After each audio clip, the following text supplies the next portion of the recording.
lagi dengan saya Wulandesita Hermana di channel saya. Hari ini di video kali ini saya akan membahas mengenai sejarah peradaban Islam di suatu negara. Sebagai negara yang memiliki penduduk mayoritas Islam, Indonesia memberikan kemudahan pada penduduk atau warga negaranya dalam menjalankan setiap kehidupan mereka, termasuk dalam hal peribadahan. Apakah di seluruh negara atau di setiap negara umat Islam juga mendapatkan kebebasan yang sama? Tentu tidak. Nah, oleh karena itu di video kali ini saya akan membahas mengenai bagaimana kehidupan umat Islam dan juga bagaimana sejarahnya Islam bisa masuk ke negara ini. Negara yang dimaksud adalah Yunani. Oke, oleh karena itu kita langsung aja ke videonya. Ketika mendengar kata Yunani, apa sih yang kalian pikirkan? Peradaban Eropa, filsafat, atau dewa-dewa? Yunani merupakan negara yang terkenal dengan Kristen Ortodoks dan juga dewa-dewinya seperti Sparta, dewa Zeus, dan yang lainnya. Oleh karena itu, tak jarang Yunani juga disebut sebagai negerinya para dewa. Selain karena agamanya, Yunani juga terkenal dengan filsafat dan juga sastra-sastranya, di mana filsafat dan juga sastra-sastranya itu turut andil dalam mempengaruhi ilmu pengetahuan yang ada di dunia, termasuk Islam yang juga filsafatnya dipengaruhi oleh filsafat Yunani. Sebelum membahas mengenai sejarah bagaimana Islam masuk ke Yunani, kita harus mengenal dulu di mana sih Yunani, bagaimana sih demografinya. Yunani ini terletak di paling selatan semenanjung Balkan, di mana dikelilingi oleh Laut Aegea dan juga Ionia. Nah, Yunani ini dibagi menjadi dua bagian, yakni Yunani bagian perairan dan juga daratan. Yunani memiliki luas wilayah sebanyak 131.957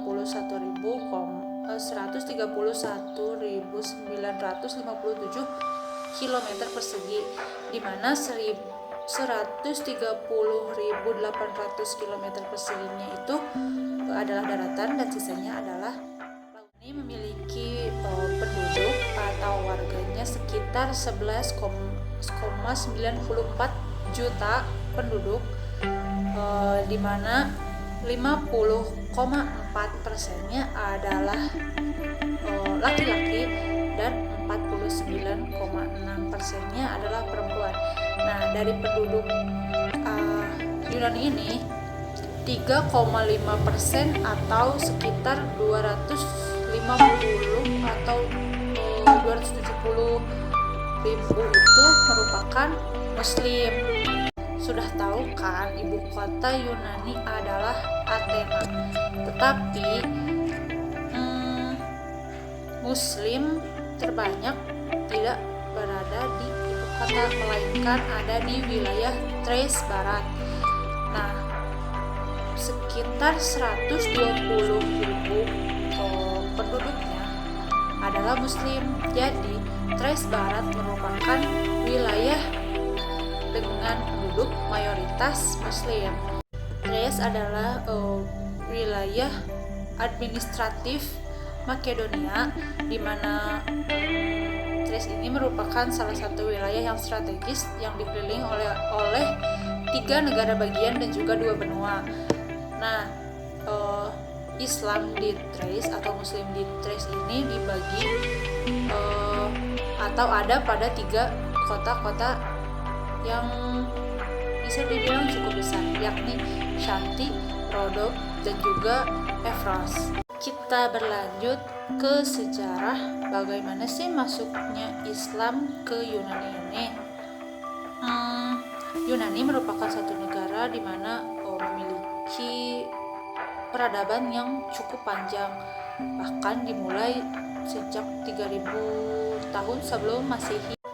Turki Utsmaniyah membawa atau menyebarkan Islam ke Yunani melalui perjanjian yang namanya Perjanjian Lausanne, di mana dalam perjanjian tersebut disebutkan bahwa Turki dan juga Yunani sepakat untuk melakukan pertukaran penduduk, yakni penduduk minoritas, seperti yang terdapat pada pasal 45 yang ada dalam perjanjian tersebut, yang menyebutkan bahwa Turki dan juga Yunani sepakat untuk memberikan hak-hak yang sama terhadap kaum-kaum minoritas mereka atau yang ada di negara mereka. Namun berdasarkan persetujuan tersebut, penduduk Yunani Konstantinopel dan juga penduduk Turki atau Turki di Thrace Barat tidak diikut sertakan. Jadi mereka tetap berada di negara-negara tersebut, di mana penduduk Yunani tetap di Turki dan juga penduduk Turki pada konteks ini adalah Muslim tetap berada di Yunani. Nah, sejak tahun 1990 ada kedatangan atau imigran Islam yang dibilang cukup banyak, terutama di wilayah Albania, Afrika Utara, dan juga dari negara-negara timur lainnya. Mereka datang setelah terjadi konflik atau adanya perang dingin di negara-negara mereka, sehingga mereka datang ke Yunani untuk meminta perlindungan, dan mereka menetap di ghetto yang terletak di sebelah perkotaan Athena. Nah, mereka juga membentuk suatu komunitas Muslim di mana anggotanya tersebut merupakan para imigran yang datang pada saat itu. Muslim yang ada di Thrace Barat ini dapat mengambil peran dalam kepemimpinan untuk komunitas Muslim yang ada di sana. Sebelumnya, Turki juga melakukan persetujuan dengan Yunani atau tepatnya di Athena pada tahun 1913, di mana Turki menyebutkan bahwa mufti atau pemimpin harus dipilih oleh kaum Muslim di distrik mereka. Tidak banyak jejak-jejak peradaban yang ditinggalkan oleh Islam di Yunani ini, selain kaum minoritas yang berada di Thrace Barat pada saat ini, yang merupakan kaum minoritas yang diakui oleh pemerintahnya. Untuk bangunan, Yunani memiliki Masjid Sultan Bayezid yang menjadi masjid tertua di Balkan, yang dibangun antara tahun 1389 dan 1422. Namun bangunan-bangunan yang mengidentifikasikan agama tidak begitu dihormati oleh bangsa yang pada saat itu melakukan gerakan nasionalis dan melawan Ottoman, sehingga bangunan-bangunan tersebut dihancurkan sekitar tahun 1820-an. Tidak hanya masjid namun juga gereja-gereja. Nah, sejak itu Yunani menjadi satu-satunya negara Eropa yang tidak memiliki masjid raya selama hampir kurang lebih 2 abad.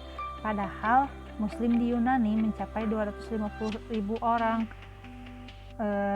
Walaupun demikian, sejumlah masjid Ottoman dan bangunan agama lainnya masih tetap ada yang selamat dan sekarang dilindungi sebagai monumen atau museum. Di Yunani sendiri tidak ada jejak-jejak khusus karena memang sering terjadi pengalih fungsian, baik itu dari bangunan atau juga yang lainnya.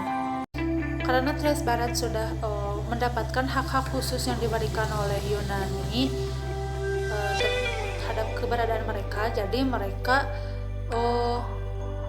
berusaha untuk mengembangkan Islam di sana, sehingga pada saat ini terhitung ada 300 masjid yang ada di Thrace Barat yang tersebar di beberapa kota dan juga desa-desa, termasuk di Shanti, Rodop, dan juga Evros.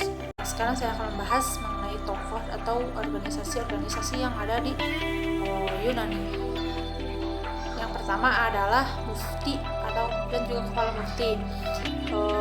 Ini merupakan kantor perwakilan agama yang ada di Yunani, terutama berpusat di Shanti, di mana yang sudah berdiri sejak 1923 atau sejak perjanjian tersebut dilakukan, dan fungsinya adalah untuk bertanggung jawab kepada semua muslim yang ada di Yunani terkait pengambilan keputusan, hukum, dan segala macamnya. Ada pula Kendavros Youth Association atau Asosiasi Pemuda Kendavros.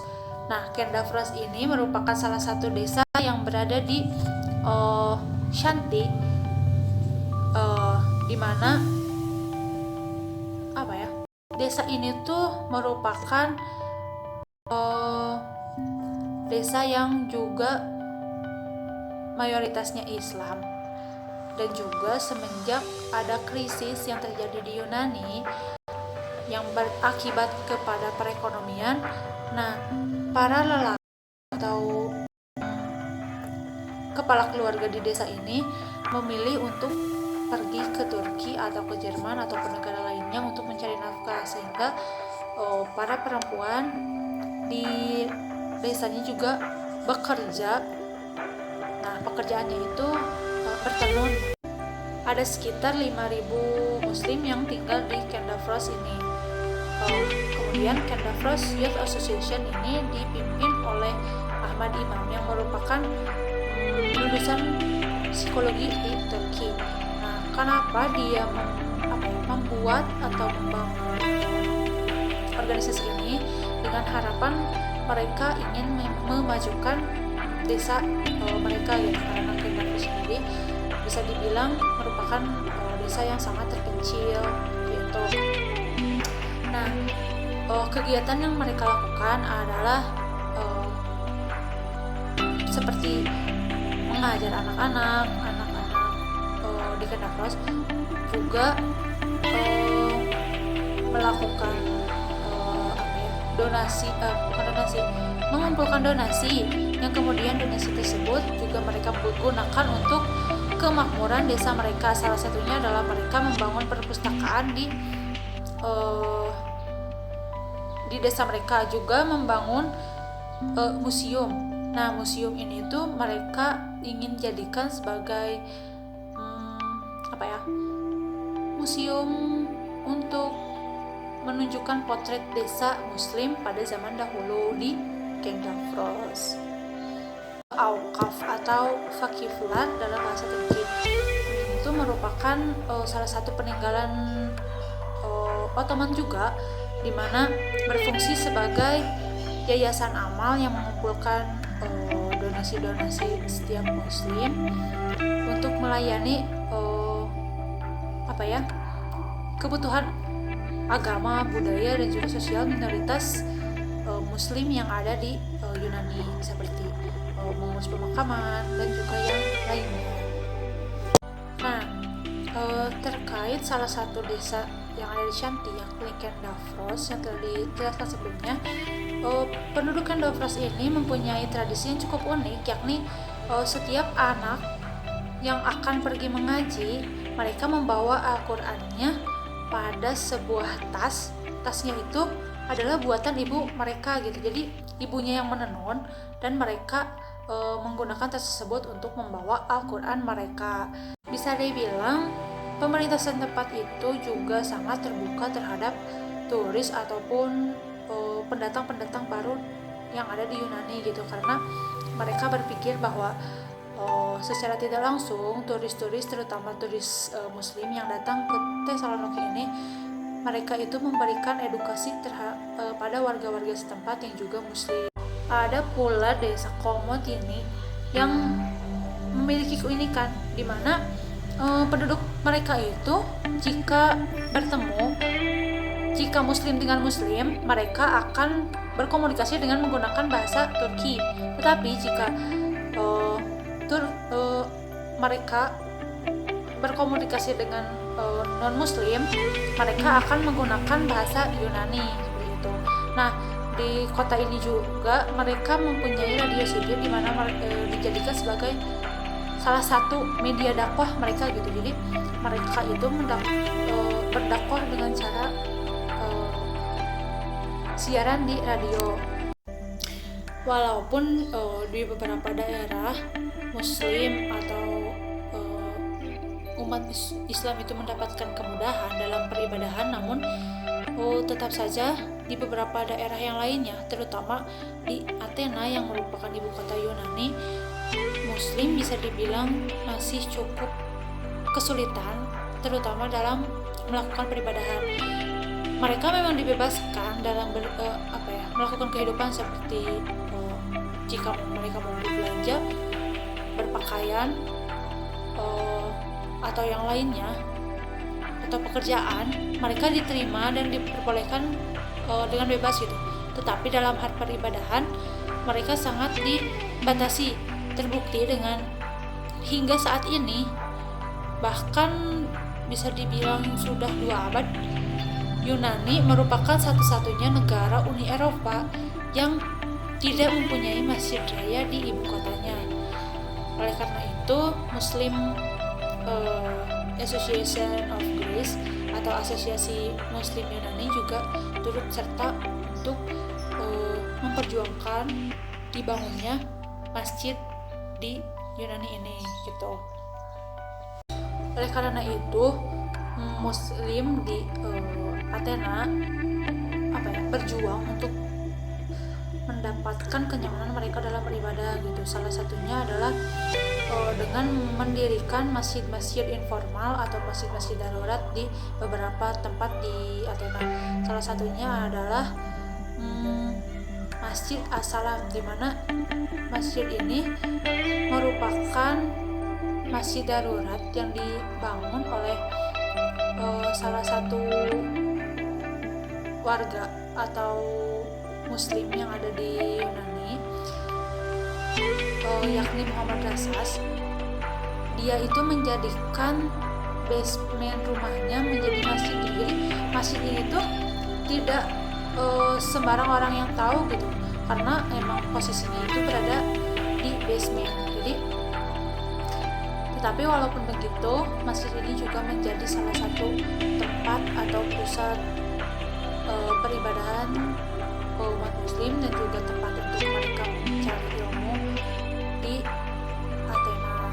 Untuk mendapatkan pendidikan, mereka membangun sekolah-sekolah informal gitu, seperti Milisyadi, pria asal Libanon, yang mendirikan sekolah Al-Quran dengan kedua saudaranya gitu di salah satu wilayah di Athena, di mana menjadi tempat untuk para anak-anak belajar Islam gitu, karena dia sadar gitu bahwa anak-anak di Athena itu masih kekurangan dalam mendapatkan pengajaran mengenai agama. Nah, sekolah ini juga sudah mendapatkan perizinan dari pemerintah setempat gitu, tapi meskipun sudah mendapatkan perizinan dari pemerintah setempat, tetap saja fasilitas-fasilitas yang ada itu belum memadai gitu untuk melakukan pembelajaran di sekolah tersebut. Yang terakhir adalah masalah rasisme atau perbedaan sikap terhadap umat-umat Muslim yang ada di Yunani, terutama di Athena gitu. Hal ini meskipun Islam sudah diakui oleh pemerintah, namun tetap saja gitu, karena dominannya mereka adalah Kristen, sehingga mereka menganggap bahwa selain dari golongan-golongan mereka, maka dia bukanlah orang-orang Yunani gitu. Jadi mereka tidak dianggap orang Yunani oleh beberapa oknum di golongan Ortodoks tersebut. Nah, oke. Begitulah sejarah dan juga bagaimana kehidupan Islam yang ada di Yunani, secara singkat lah ya, bisa dibilang. Untuk lebih lanjutnya, kalian baca dan juga cari informasinya sendiri, oke? Nah, cukup sekian dari saya. Sampai jumpa di video berikutnya. Assalamualaikum warahmatullahi wabarakatuh. Semoga bermanfaat.